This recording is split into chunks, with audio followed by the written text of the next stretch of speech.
This is the video for the right edge shell of the Eddy wrap shawl. Now, this is one that I knit for the previous row. We're going to start the one for the next row. It's going to come right about here. The first thing we're going to do is, or I'm going to do, is count off the first 7 stitches of the row, 2, 4, 6, 7, and place a stitch marker there.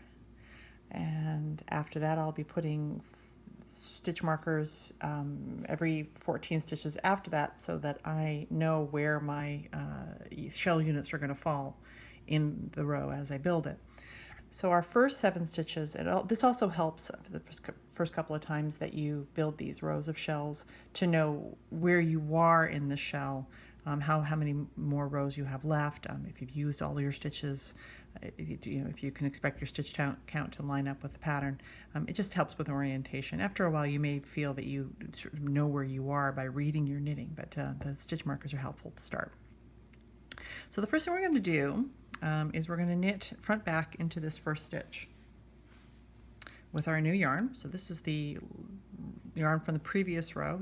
Sometimes you might feel, if you're sort of winging it, you might want to use that yarn to build your stitch, 1 less or 2 less ends to weave in if you like, if that sort of thing bothers you. But in this case, I'm going to start with a new yarn, and I'm going to knit front back into that stitch. Now I have finished, that's my right side row. I'm going to turn my work and immediately drop my stitches, so I'm going to stick my needle back in there. And I'm going to slip that first stitch purlwise, and I'm going to knit, or sorry, purl the second stitch. I've got a little loose there, so I'm going to snug everything up. This is the fiddliest moment for the whole shawl, as far as I'm concerned. Is that what we just did? So if you can handle that, you can handle the rest of this. So the next row, we're going to knit front back. We're going to knit the next stitch, and we're going to knit 1 stitch more. And we have 4 stitches on the needle. Let's give you some more yarn here. Turn my work. Slip that stitch purlwise.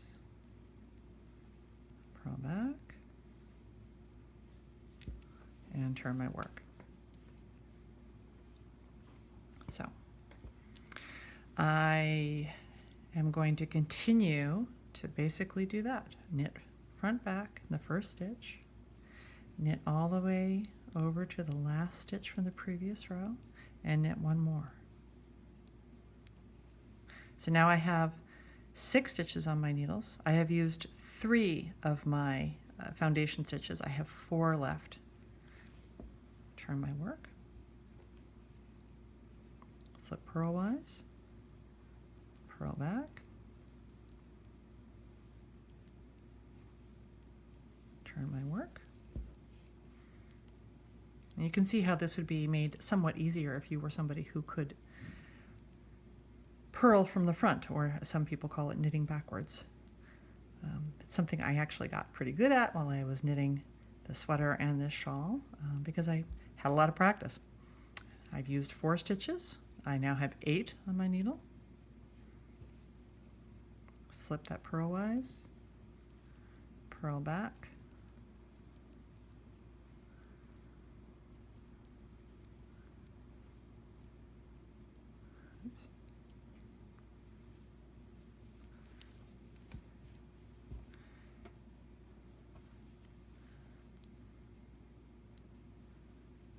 knit front back,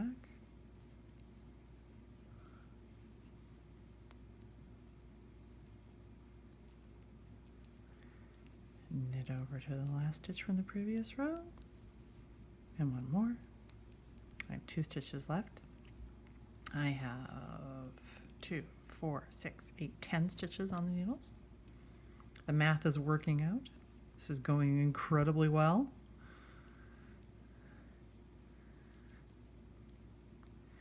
I do recommend, until you get comfortable with this, that you count. Make sure that your numbers for the stitches on the needle are even. If you've been thrown off at some point, that means you need to recalculate, maybe do a little tinking back, knit front back,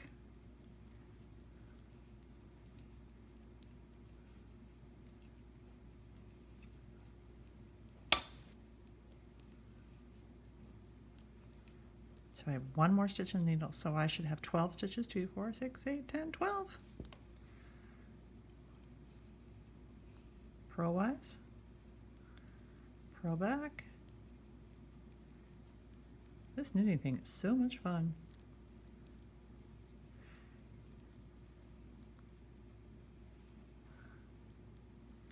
And one more. And here we go, my last right side row. And this is the last row of the shell. Knit front back. 2, 3, 4, 5, 6, 7, 8, 9, 10, 11, 12, 13 last stitch, and 14. So there is my shell. What I'm going to do now is cut my yarn, take off my stitch marker, and prepare to knit my next shell. And that's another video.